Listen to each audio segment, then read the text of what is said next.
Karong adlaw, Negros Oriental loses its governor. Governor Roel was pronounced dead at 11:41 today. Ang panawagan sa national government, Governor Bigamo do not deserve that kind of death. He was serving his constituent on a Saturday along with his department heads.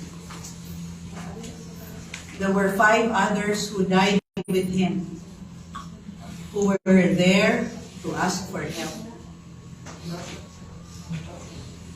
Among mga panghinaot isip kabanay ni Governor Roel na tinudod yun unta sa national government ang pagpangita, pagpaningil sa hustisya sa akong bana. Sa among paglantaw, si Governor Roel Ragyud ang nagpabiling malinawong leader na andang makitibli sa mga dautan o mga pamaagi nga dili nato.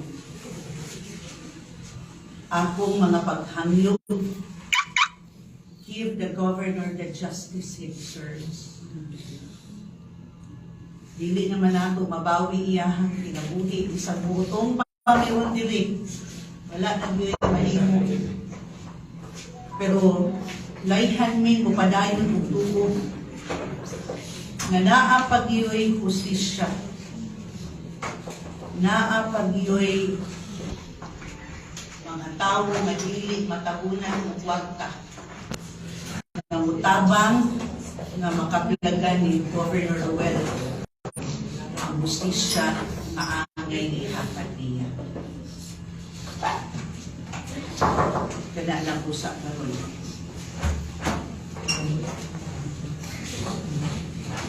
Pabalik.